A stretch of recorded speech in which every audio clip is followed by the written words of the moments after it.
We just know, as Mr. Levy pointed out, that we said at the first public hearing that the video would be part of the record. And apparently Peter now has all three videos. Do you have them in your file or whatever you? They're actually in my box. Right, so we should just note that the three videos are part of the record. Okay. Just make a statement, so it's on. All right. Well, I guess we can start. Steve's here. First off, we need to approve the agenda, and the agenda is the one. I don't see it. Approval of the agenda, it has the, It's right on. it has the minutes, which we decided, Larry, to defer, right? Okay. Well, we're deferring the minutes, but not the agenda. Right, no. Minutes are on the agenda. We have a motion to approve the agenda. This is it right here. Well, we can scratch out. So We're just moved. approving the agenda. I second. Okay, all in favor? Aye. Aye. Any opposed? Okay, agenda is, okay. First of all, we need to establish who is eligible to vote and to participate in the discussion and to vote on the application. It is my understanding that in addition to myself, Tom Quinn, Don Stotzner, Sally Spillane, have all, and Peter Oliver, have all attended. I don't approve. No, I know, but I just, have attended all of the public hearings and are familiar with the record. I know that Steve Belter was unable to attend the final public hearing, but that he was going to watch the video and review the exhibits that were submitted. Have you had an opportunity to view the video? Yes, I have. Great. And you've seen the exhibits, I have seen the exhibits. so you're ready to discuss? I am. Excellent. Good. Thank you for allowing me the time to do that. Oh, you bet. No, we want you on board. Since the public hearing is closed, there can be no public participation in this discussion. Other than the five of us, the only comments that we can receive are from our staff, Peter Oliver, and our attorney, Peter Herbst. In reaching our decision on this application, our regulations require us to base our decision on the record of the hearing. Documentary evidence or other material not in the hearing record cannot be considered by us as we reach our decision. The criteria for our decision is set forth in section 10.2 of our regulations. And if you would like me to, I will read that section at this time. It's up to the commission if they want you to do that. Probably a good idea to review it. Here's section 10.2 if you want to just go right through that. 10.2 says, it's a criteria for a decision. In carrying out the purposes and policies of sections 22A through 36 to 22A-45, inclusive of the Connecticut General Statutes, including matters relating to regulating, licensing, and enforcing of the provisions thereof, the agency shall take into consideration all relevant facts and circumstances, including, but not limited to, A, the environmental impact of the proposed regulated activity on wetlands or watercourses. B, the applicant's purpose for and any feasible and prudent alternatives to the proposed regulated activity, which alternatives would cause less or no environmental impact to wetlands or watercourses. C, the relationship between the short-term and long-term impacts of the proposed regulated activity on wetlands or watercourses and the maintenance and enhancement of long-term productivity of such wetlands or watercourses.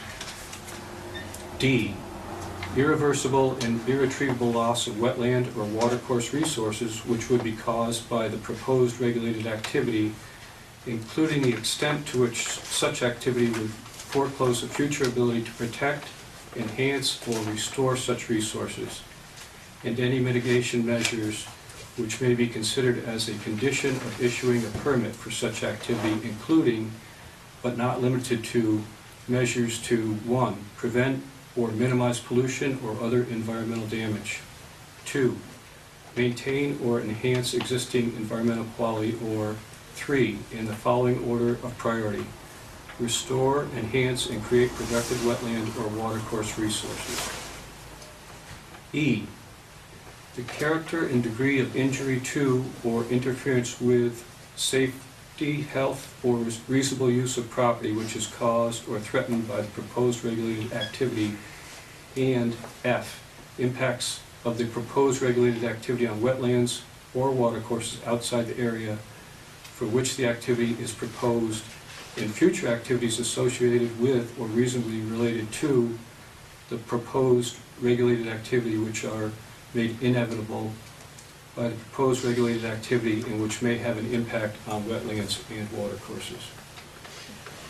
And Larry, if I might, since you did just read feasible improvement alternative in here as a standard, the applicant's purpose for any feasible improvement alternatives to the proposed regulated activity. The law is clear that the only time you have to do an analysis of whether they're feasible improvement alternatives is if you determine that the application constitutes a significant activity. Now, when you accepted this application, your minutes, which I have and they're part of your record, did not state that you made a determination that it was a significant activity. And when the application was filed, the portion of the application that says for commission use did not check significant activity. So at this point, you've not determined that this is a significant activity. Consequently, unless you do make a determination that it's a significant activity, you do not get into the feasible improvement alternative analysis. Thank you. All right, and just to be clear, I want to state the six things that we are voting on tonight, which is the application 8-25A-15. Number one is to demolish a portion of a partially constructed and fill in the cellar hole with clean fill, put on topsoil, rake seed, and mulch. Number two, construct a chimney and air conditioning pad in a portion of the house in accordance with the plans attached hereto. Number three, complete the construction of the remaining portion of the house in accordance with the plans attached hereto. Number four, construct a 4-foot by 6-foot generator pad. Number five, construct a stone retaining wall. And number six is install a propane tank and bury lime. All right. How would you like to begin the discussion?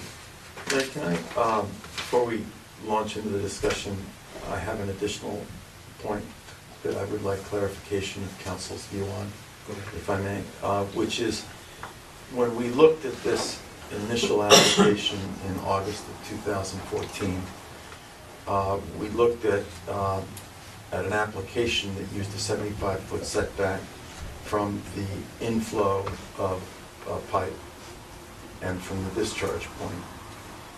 And that was the basis of our deliberation. And we did that on the sort of understanding that for the last 30+ years, that's been the standard that we have used on this commission. And then subsequently during the hearings, we received the exhibit of the memorandum from Robert Gilmore saying that the interpretation that he would take would be of a contiguous 75-foot setback from the entire watercourse. And I think we need some guidance from council with regard to how you would view those two different interpretations of our regulations to guide us in this conversation. Okay. Well, just to go over what Tom is referring to, Bob Gilmore sent a Gmail to Mr. Reedy that Mr. Reedy made exhibit number 10, and it said, Mr. Reedy, I'm responding to your recent inquiry regarding the definition of a watercourse. The Connecticut Public Health Code and the Inland Wetlands and Watercourses Act Let me begin by stating that the information provided below in response to your inquiry is administrative advice. It is not, and he's bold-faced and capitalized the word not, legal advice. If legal advice is what you seek, you need to consult an attorney. The definition of open watercourse in the Connecticut Public Health Code applies only for the purposes of the Public Health Code and has no bearing on the Inland Wetlands and Watercourses Act. Enclosing a watercourse or section thereof in a pipe does not remove that watercourse or pipe section thereof from jurisdiction under the IWWA, Inland Wetlands and Watercourse Act. A watercourse or section of a watercourse enclosed in a pipe still meets the definition of a watercourse as defined under the IWWA and remains subject to the provisions of the IWWA. If you have any questions or need additional information, please do not hesitate to give me a call. Bob Gilmore, who's a supervisor in the Environmental Analysis Section and Wetlands Management Section, Inland Water Resources Division of DEEP, D-E-E-P. I contacted Mr. Gilmore and had a discussion with him, and then he sent an email to me, which is also part of the record, but let me just bring it back to that one. Attorney Herbst, I'm responding to your recent inquiry regarding the jurisdiction of the Inland Wetlands and Watercourses Act to a section of a watercourse that flows through a pipe or culvert. The IWWA defines watercourse as follows. Watercourses means rivers, streams, brooks, waterways, lakes, ponds, marshes, swamps, bogs, and all other bodies of water, natural or artificial, vernal or intermittent, public or private, which are contained within, flow through, or border upon this state, or any portion thereof, not regulated pursuant to sections 22A28 to 22A35 inclusive. Intermittent watercourses shall be delineated by a defined permanent channel and bank, and the occurrence of two or more of the following characteristics: A, evidence of scour deposits of recent alluvium or detritus; B, the presence of standing or flowing water for a duration longer than a particular storm incident; and C, the presence of hydrophytic vegetation. The definition of watercourses does not include an exception from the definition for any such watercourse or portion thereof that flows through a pipe or culvert. Additionally, I'm not aware of any judicial decision or opinion that speaks to such an exception or exclusion. Therefore, it is the opinion of the DEEP Inland Water Resources Division that the fact that a watercourse or portion thereof happens to flow through a pipe or culvert does not remove that watercourse or portion thereof from the jurisdiction of the Inland Wetlands Watercourse Act or from the jurisdiction of the Municipal Wetlands Agency's regulations. If you have any questions or need additional information, please do not hesitate to give me a call. So I did some research on this, and these two emails reflect the opinion of Mr. Gilmore, and as Mr. Gilmore states, the opinion of DEEP, Inland Water Resources Division. Their opinions are not legally binding on you. They are opinions. They're not the law. It's their interpretation of the state statute, their opinion. Mr. Gilmore states that he's not aware of any judicial decision or opinion that speaks to such an exception or exclusion to accept water flowing through a pipe from the definition that would require you to do an upland review from the length of the pipe. I'm not aware of any published judicial decision or opinion that defines a watercourse the way that their opinion defines it. So the law is silent either way on either interpretation. So a couple of things that are relevant to me. Number one is the way this commission has interpreted that. For 36 years, Mr. Oliver stated that on the record. Maybe it was 34 years. 36. 36. I didn't want to age you more than necessary, but 36 years. So you have a consistent practice of how you as a commission have interpreted the regulation.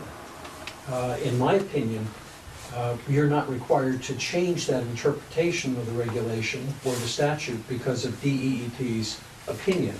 Now, my thought, I just want to tell you there's a little more basis for that, and that's that sometimes what's important to do is to look at what we call enabling legislation, the legislation that created the Act itself, the Inland Wetlands and Watercourses Act, And it's set forth in title and authority, part of your regulations.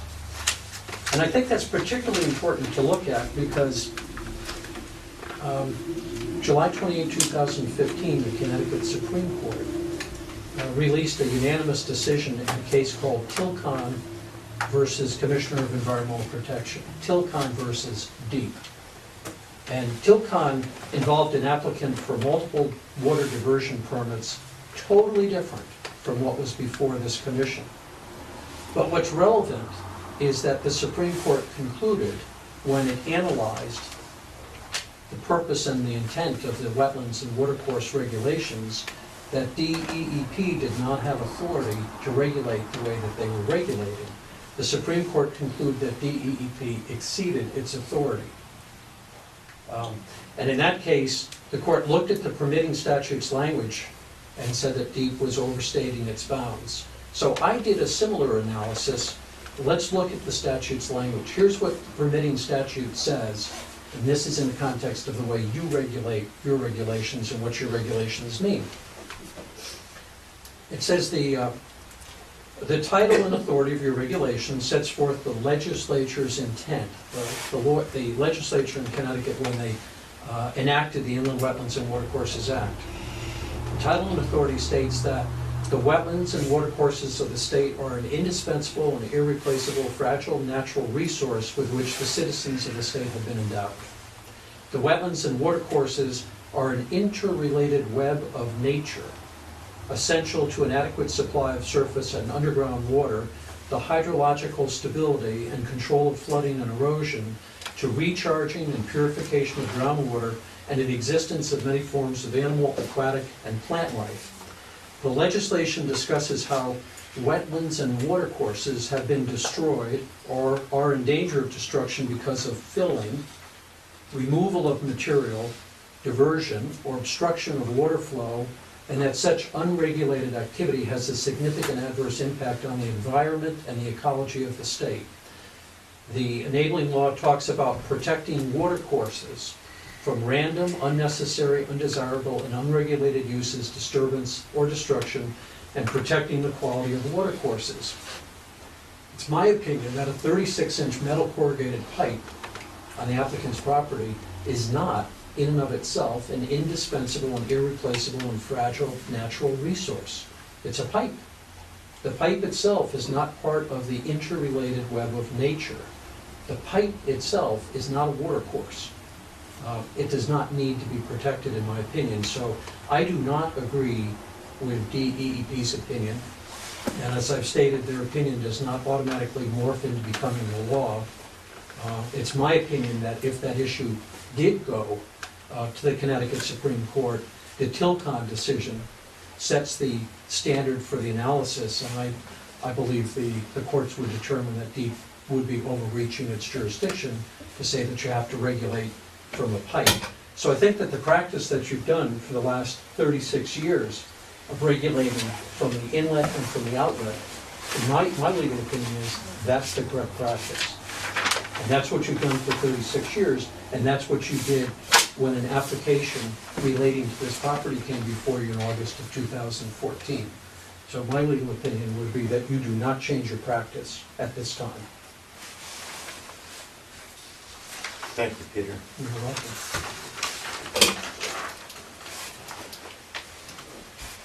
Any discussion on any of this? How people feel about what Peter said? If I might. Certainly. My memory of the meeting in November of last year was not one of Which meeting in November? the meeting in which we discussed the septic system and the setbacks and the rest The of it. original application? The original application. You mean that was in August, right? That was an August. August meeting. I'm sure. Just for everybody, to keep us all, because there were multiple meetings, right? It's old age. We did have a November meeting, Right. but you're referring to the I'm August. referring to the August meeting. Yeah. The question that was asked specifically, I'm repeating myself, but it was by Mark Capsulacher, was if a water course enters a pipe,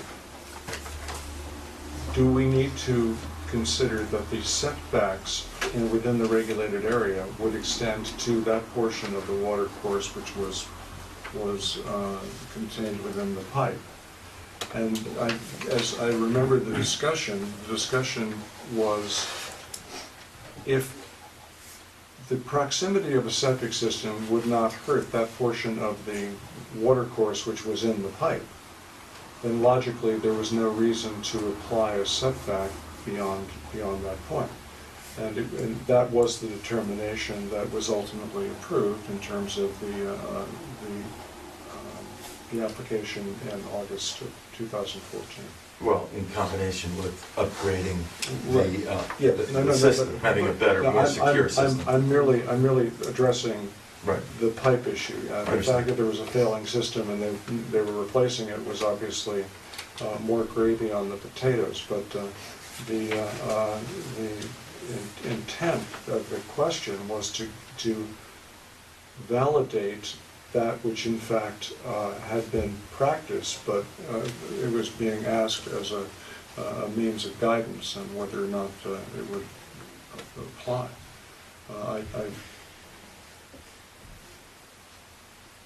I'll stop. I've got a question for Peter. Considering this pipe was installed, I believe, before our Conservation Commission was conceived, Yes. the fact that it pre-existed is important. If the pipe was in perfect condition and did not require any maintenance, then I can see that we shouldn't necessarily consider it a water course. The fact that it does require maintenance and will require maintenance, it should have already required maintenance. How does that weigh into this? Because it's evident that if we continue on this course of allowing this stream that's in a pipe that predates our existence, how do we address maintenance on that same pipe that we would not allow today? We wouldn't allow to put a stream into a pipe No, today. and that was one But of that the- was already there, and I understand it was already there, kind of like a house that's in a bad spot. We would allow them to put another house on the same footprint, realizing that it predated our regulations. Do we allow the same thing for a pipe that is containing a stream? If I might, at the time that the application was made, and we went out and we walked along it, because at one point there had been a request that in fact perhaps the pipe would be extended a little bit. Peter, can I just stop you for a second? Just Sure. to get people's chronology. We walked it in December. December, I know. In December, right? The application was in August. We didn't actually walk it until December, just so. I actually did walk it, Right. back at the time When of did the you walk it? application. It was back at the time they received the application. August. Yeah, it was in Prior August. to the meeting. Oh, yeah, After the yeah. meeting. Okay. That wasn't it. No, yeah, the group. We We all had a meeting there. went to see it because of a subsequent application. That's correct, that's correct. But when I walked it, I did not see the cavitation at that time.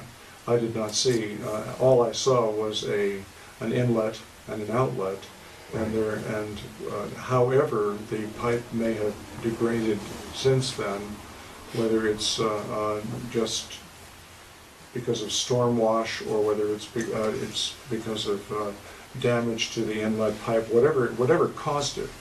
The cavitation and the holes started appearing after that time. Well, your recollection of that coincides with Matt Kiefer's comments about what he witnessed when he went out and did his first map, which was no sign of water. It's completely dry. Although that doesn't coincide with the evidence that Mary Silks brought before us about the delta that has been created out there. That's correct, but once again, Or maybe it may have been from upstream further, we don't know. we just don't know. Got it. And the issue from the administrative point of view is that now that we have discovered that there is in fact damage being created by the erosion and siltation and the delta being growing at an exponential rate over what it has in the past, and the commission has the authority to require that in fact something be done. It's the old, you see a group of guys wearing ski masks in front of a liquor store at 2 o'clock in the morning with baseball bats. You can't do anything until in fact they actually break the window. You may feel a threat, that there's a threat, but the reality is that until such time as we discover that there is something going on, once we have discovered that, and we have now, we had assumed, we meaning the commission had assumed, that it was going to be addressed at the time that we had the first public hearing, because there was a companion or a Application. separate application, Yeah. which was addressing the servicing of the pipe. And at that time, but back in December, when we addressed the issue of could the pipe be extended, I at that time contacted the town attorney and I said, do we have the jurisdiction and the authority to allow for an extension of a pipe? And I was told it's not a matter of jurisdiction or authority, that you have. What it is a matter of policy.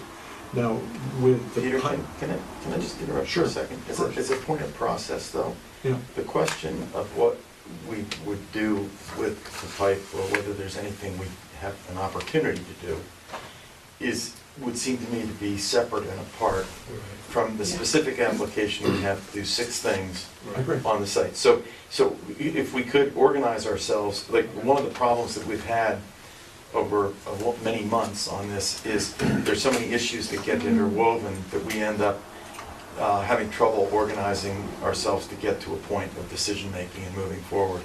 And I would suggest that it would be helpful, if you all agree, to just focus on the application that we have, the six requested activities, and to determine whether or not we approve those or not.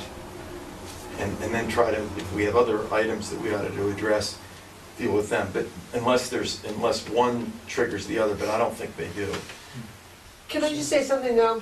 From the very beginning, those 2 things, in my mind, have been really conjoined. I mean, there's been like, whose property is it on, you know, even before the condition of the pipe came up. And I would just like to say that I really appreciate all of the information that has come to light about this pipe, about the condition of the pipe. I have found it incredibly difficult to tease those 2 things apart in my mind, because I think just instinctively, because we are the Conservation Commission, I think we sort of feel a responsibility about that pipe. We didn't create that pipe, we never okayed that pipe. But I agree with you that somehow we have to get back to the application at hand. But I do want to acknowledge the incredible work that's been done by an incredible bunch of people to sort of bring this together. It's only served to confuse me more, but I personally am really grateful for all of the discussion that we've had, and I just wanted to say something before we moved on to something else, because I think that legally and professionally, although I'm a volunteer, we do need to just look at those things. I just don't, it's just so much a bigger picture in my heart and in my mind.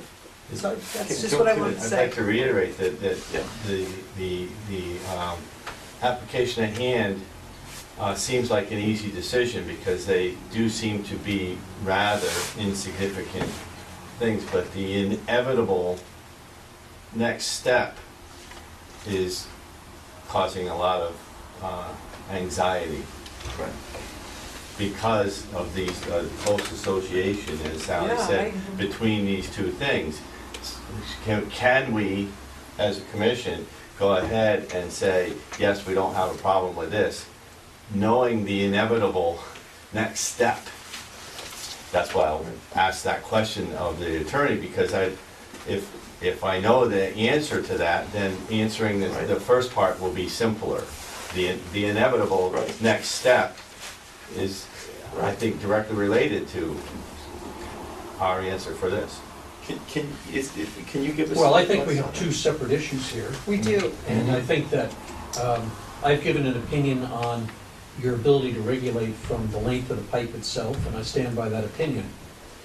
The concern that you have about the condition of the pipe is not something that I'm prepared to address tonight. I haven't done legal research on that, but I think that that gets into an area more of enforcement and what authority you have under your regulations and what authority you have as a Conservation Commission under the regulations to pursue enforcement of what you perceive to be a problem. And you've seen some of the information about that problem has come out through this public hearing process. Yeah. And I think that's, as you've stated, and that's why you're particularly aware of it. But I do think that those are two separate issues legally, and that you need to focus on the issue that was the subject of the public hearing, which is the application itself.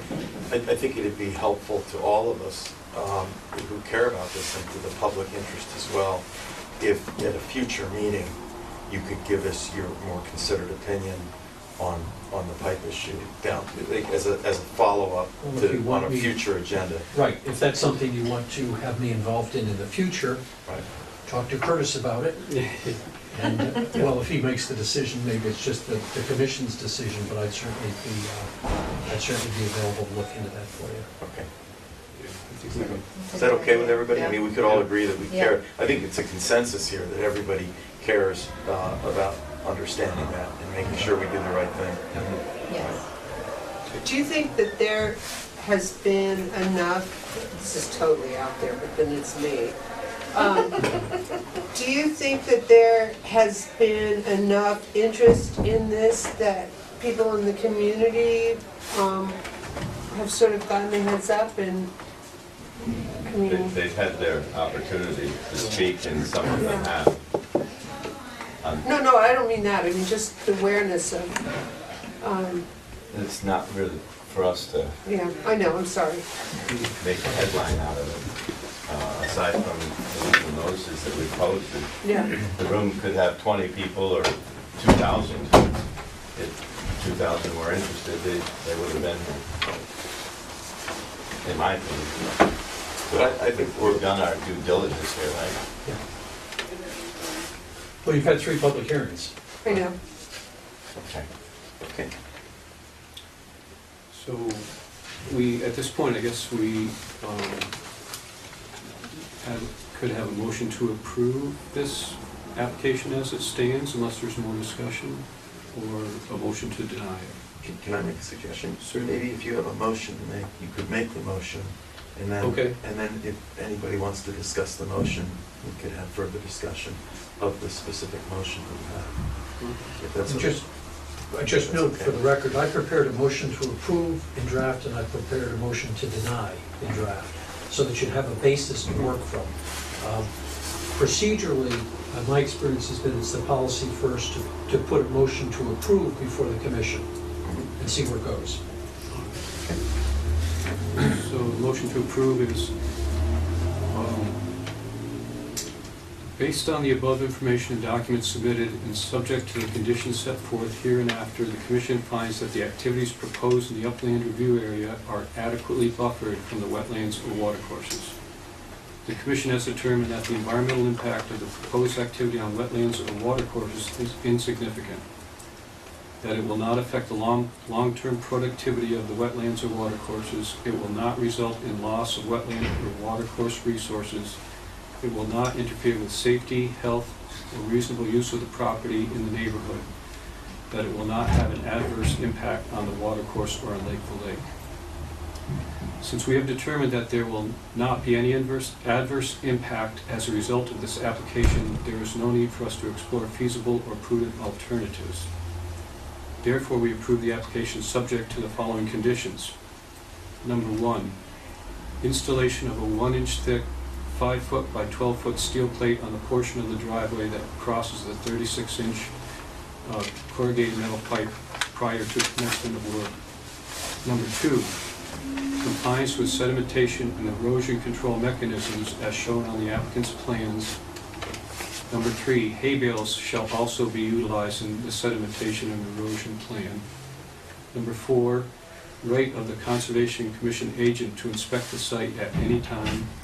And number 5, all repairs to be made to sedimentation and erosion mechanisms within 24 hours of notice of problem.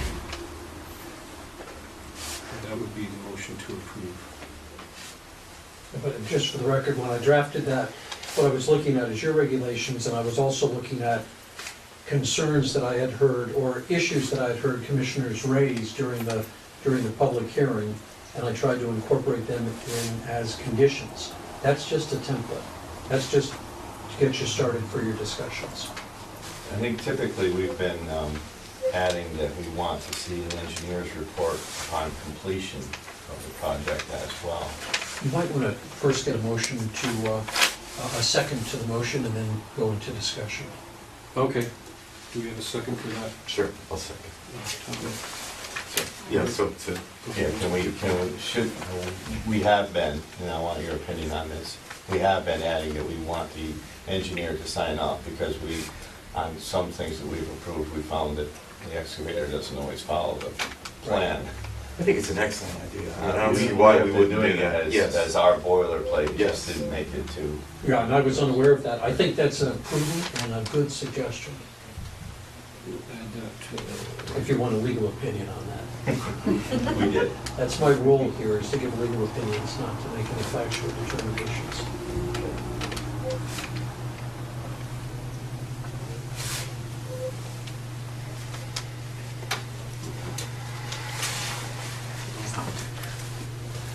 At this point, I guess we can vote on that. Discussion? Is there more discussion? Comments? So,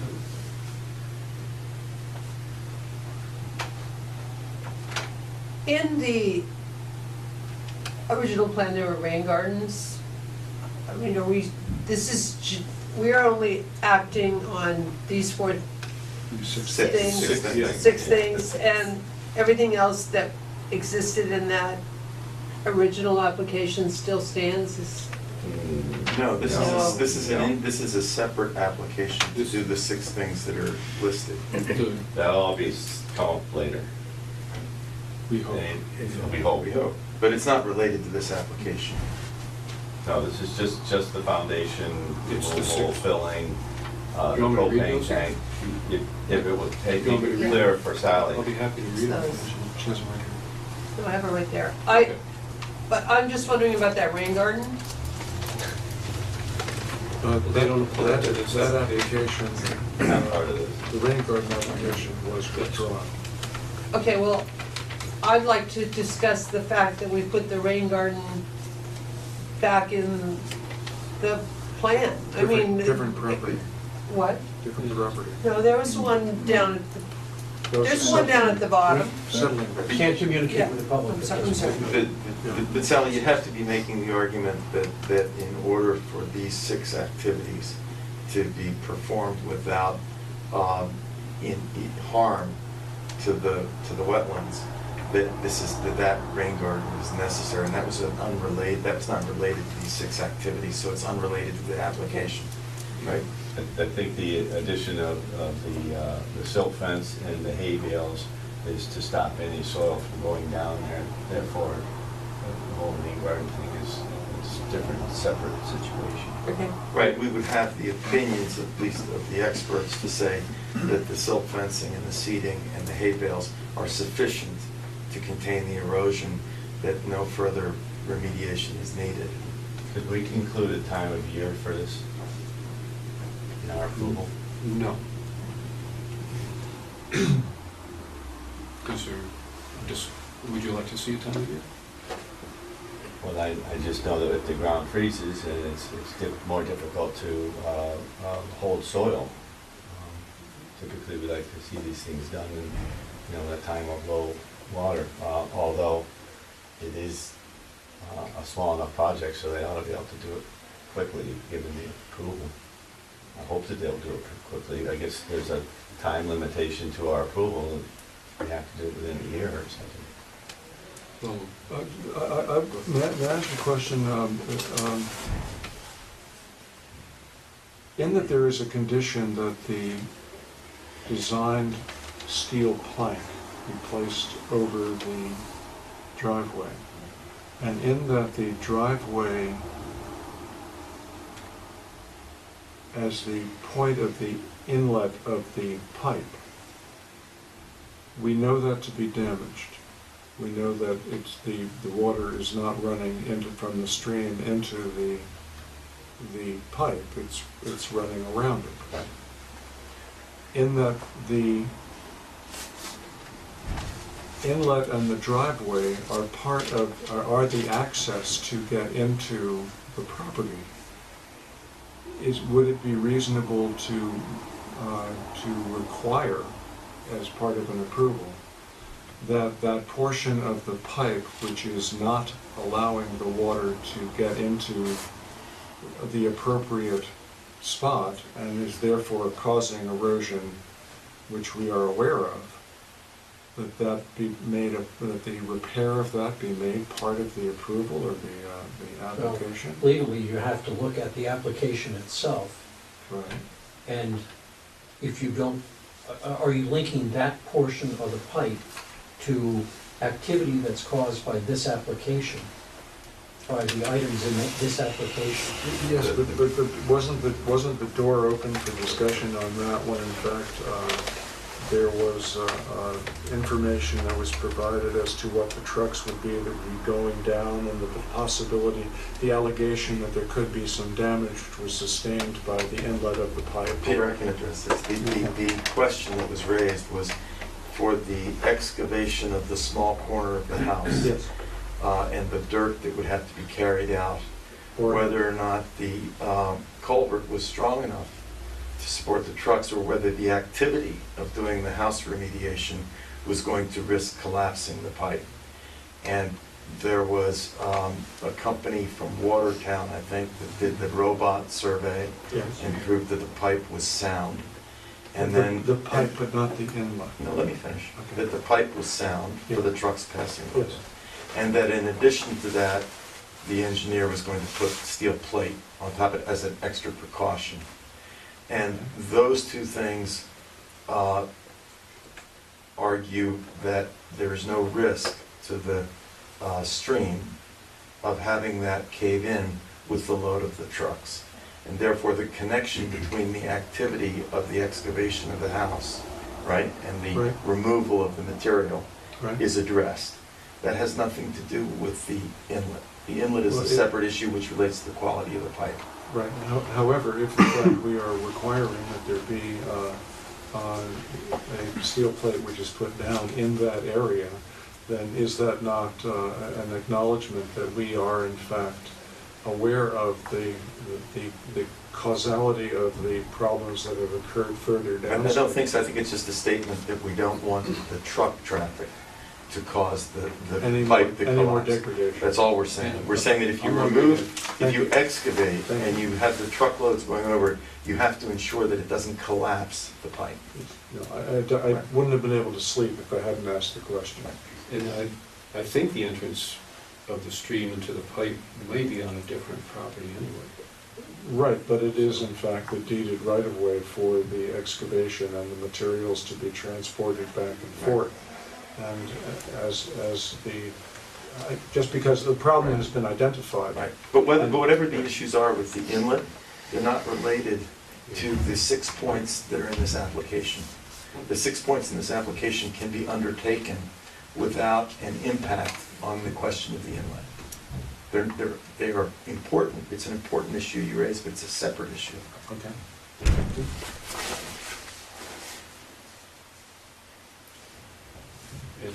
But I think having the little bit in there about having administrator be able to go there at any time too will cover a lot of things that may happen that we need to act on. I think that's a good thing to add into there. Yes, I agree. Any other discussion? If there's no more discussion, before you vote on the motion, you should make the amendment. Have a motion to amend the motion, Yes. to add what you've added there and get a second. You wrote it, so if you could read it and make the motion, because you're reading what you wrote on the, you're talking about the additional condition. Oh, I'm sorry, yes, number Yeah, 6 yeah. was the engineer sign off on the completion of the plans. That is an amendment to the application.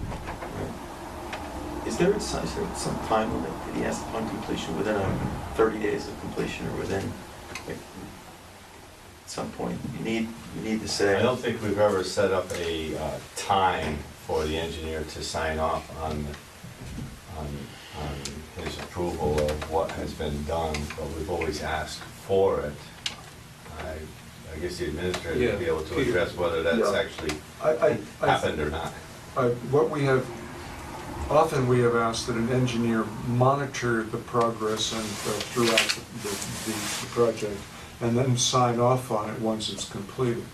Now, that's slightly different than your motion, because the engineer's monitoring what's being done in terms of erosion, sedimentation, et cetera, is vital, because nothing against any contractors, but sometimes contractors get busy with boards and nails and they forget about the environment that's around them. So do you have language, Peter, that you would suggest for us? I would suggest that as part of the approval, the engineer monitor the progress of the job, and upon the completion of the project, we sign off on that which has occurred, so that we have something that we can put into our file indicating that it was monitored and completed. Within a reasonable period, or within 30 days, or what would you? I mean, as far as his... Just so that you can monitor it and say, well, that was done ages ago, why haven't we received the report? You need to have some requirement, Deadline. like what's the deadline? When does the, I think that we really aren't supposed to be taking any other information. Can I ask the question as to what the projected timeline would be to the completion of the project? No, not at this point. but that's not the relevant question. The He's question asking how long Just like after it's completion completed, in other words. do we want this No, sign I off? would assume within... 30 days would Within be- 30 days. Would be Yeah, 30 good. days. So let's Within just 30 ask days. for it within 30 days. That's fine. It's done deal. Thank you, And Steve. we've dropped the idea of, like, your concern about when it's done. I didn't heard an answer to that. We're gonna drop that? How No. long it's gonna take for the project to get done? Oh. I think our approval is... You were talking about the time of year, whether it's winter. Right. Right. I brought that up, and I never got to the I end did of bring that. that up, and typically we like to see these things done in time of low water, like right now. And our assumption would be that they would do it in a timely manner. I don't think we can make it a part of our approval. I think they have, if they have our approval, they have it for, I'm not sure what the time One of the schedule issues is maybe completion a of year. the house. That's not something, I mean... They're going to do it right away, one would assume, providing zoning allows them to. I think if we could leave that Yeah. to our Administrator. administrator to monitor and discuss with the engineer, that would be fine. Okay. And the Soil Erosion Sedimentation Act is part of the planning and zoning. I know. I mean, I will keep an eye on the project and the adjacents, I hope, but that's an aside. Because Okay. Number 6 is the amendment, and we need a second on that? I'll second. And all in favor of adding number 6, the engineer sign off? Right. Aye. All opposed? That carries as passes. And I need another vote on the whole motion. on the Can approval. I hear the deny? Oh, You prepared a motion to deny? I did prepare a motion to deny. this is part of discussion, so I guess there's no reason why you can't do the motion to deny. Okay.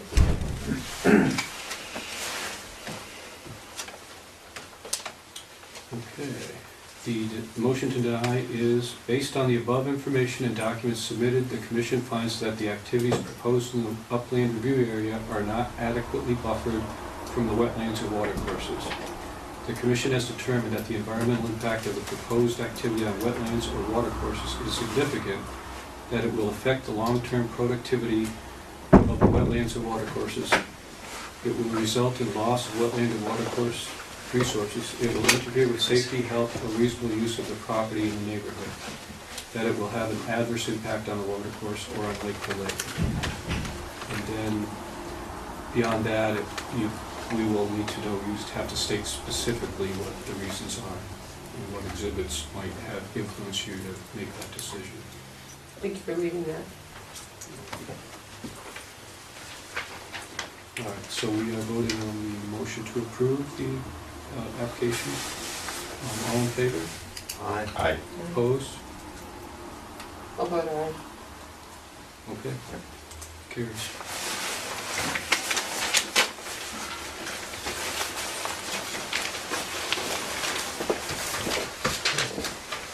At this point, Mr. Chairman, a motion to adjourn is in order. All right. Anybody have a motion to adjourn? I'll second it. All in favor? Aye. Opposed?